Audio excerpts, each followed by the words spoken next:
I call on Humza Yousaf to conclude the debate. Cabinet Secretary. Presiding Officer, before I start the substance of my speech, let me say that we will be voting for both the Labour and Green amendments. In relation to the Green amendment, let me just reiterate what my colleague Christina McKelvey and indeed what Patrick Harvey have already said, that we urge people to protest using digital means and other methods which do not include mass gatherings outdoors. Let me also say to the number of members who address the issue of hate crime data and having disaggregated data, that I agree with the point that you make. I raised it and had a good discussion with BMIS and some other racial equality organisations recently. If it wasn't for the pandemic, this month would have seen some work on that being put forward and brought forward by Police Scotland, and I'll re-engage with Police Scotland about when we can bring forward disaggregated data, because the points that have been made about data, having information, are hugely, hugely important. Presiding Officer, I will start this speech and end it in the same way, to say that I'm angry. I'm angry that in 2020 we're once again confronted with scenes of horrific racial injustice.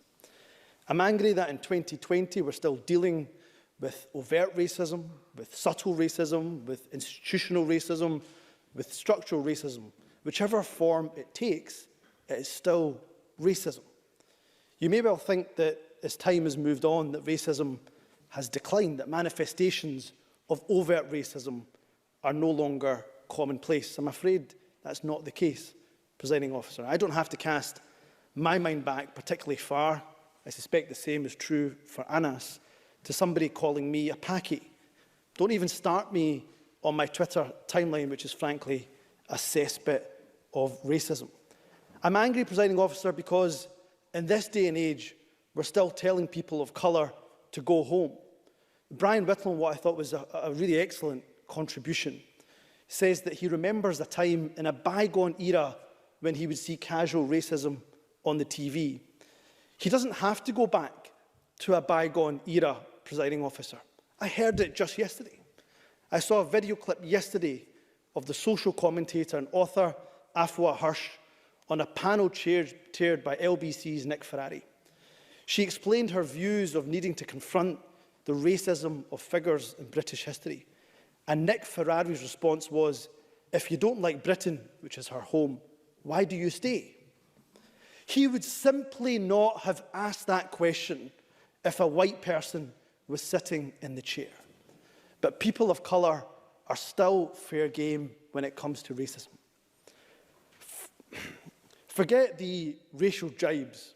Forget the slurs that we still have to put up with. Racism is literally killing minorities, as we have all seen and we have all referenced. But as everybody has mentioned, racism doesn't just exist in the United States. The events in the United States force us to hold a mirror up to ourselves and to confront the racism that exists here. The unconscious, the subtle, the overt, the institutional, the structural. On all of these fronts, Scotland is not immune. Presiding Officer, this is the part where we should all begin to feel uncomfortable, because we have to accept the reality and the evidence in front of us that Scotland has a problem of structural racism. As people have mentioned, take this Parliament as an example. Over 300 MSPs have come and gone out of this Parliament, our nation's Parliament, and in 20 years, not a single black member of the Scottish Parliament. Our shame. Not a single female woman of colour, to our shame. And the only 4 ethnic minority MSPs have all been Scots Asian males. And take Anas and I, we're hardly even diverse between us.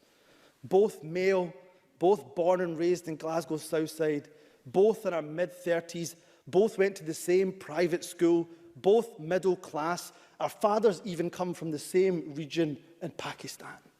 His father happens to be the governor of that region. My dad didn't quite get there.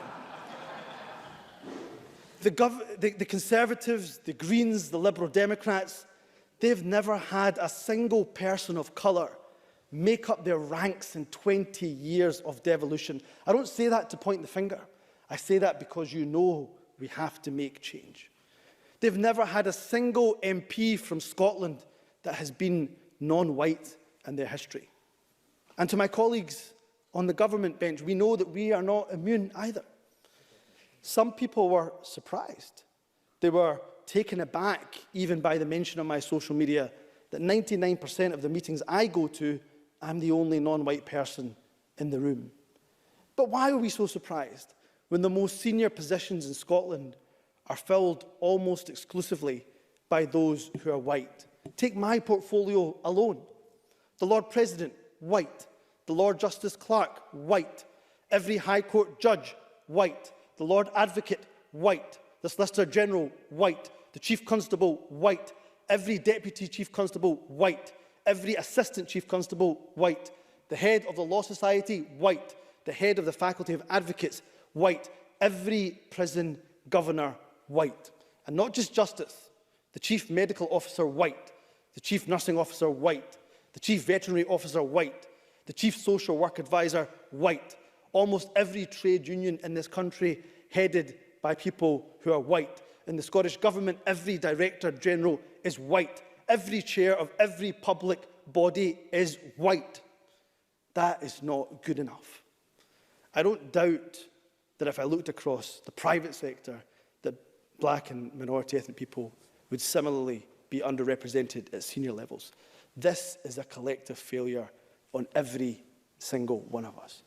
So I hope we're sitting uncomfortably, because these should be uncomfortable truths for us all. So don't just tweet Black Lives Matters. Don't post, or don't just post a hashtag. Don't just take the knee. As people of colour, we don't need your gestures. Yes, solidarity is helpful, but what we need from you is action, and for you to be anti-racist by your deeds. Don't just tell us how you are not a racist. I take that as a bare minimum. You must be anti-racist. Many people have rightly mentioned Sheikh Obayo in this debate. Let me start by saying how much I too admire the dignity of the Bayo family that Claire Baker referenced in her speech. They have shown great dignity on their journey, on their long journey for answers. They have every right to be angry at how long they have been fighting for those answers. As the public inquiry is established, I obviously won't prejudice that inquiry. I will simply say this, that when the state is faced with such tragic circumstances, we have a choice. We either attempt to hide the truth, or we go in search of the truth. I hope by instructing the setting up of a public inquiry, we've demonstrated this government is seeking the truth in this matter. To conclude, Presiding Officer, there is no black MSP in this Parliament.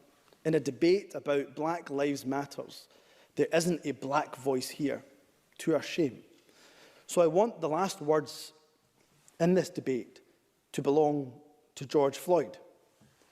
But before I read out the last words of George Floyd, Presiding Officer, I ask every member here to imagine that these words come or came from your brother, from your father, your son, your cousin, your nephew, as they had a police officer's knee on their throat for 8 minutes and 46 seconds. Here are George Floyd's last words. "It's my face, man. I didn't do nothing serious, man. Please, please, please. I can't breathe. Please, man. Please, somebody. Please, man. I can't breathe. I can't breathe. Please. Man, I can't breathe. My face. Just get up. I can't breathe. Please. I can't breathe. Shit. I will. I can't move. Mama. Mama. I can't. My knee, my nuts. I'm through. I'm through. I'm claustrophobic. My stomach hurt. My neck's hurt. Everything hurts. Some water or something, please. Please. I can't breathe, officer. Don't kill me. They're going to kill me, man. Come on, man. I cannot breathe. I cannot breathe. They're going to kill me. They're going to kill me. I cannot breathe. I can't breathe. Please, sir. Please, sir. Please. I can't breathe. Presiding Officer, I hope we're all angry. That should be our overriding emotion when confronted with racism. I hope that every single one of us takes that anger and we use it to recommit ourselves as anti-racist. Let us be judged by our deeds, Presiding Officer. Our deeds, not just our words. Thank you.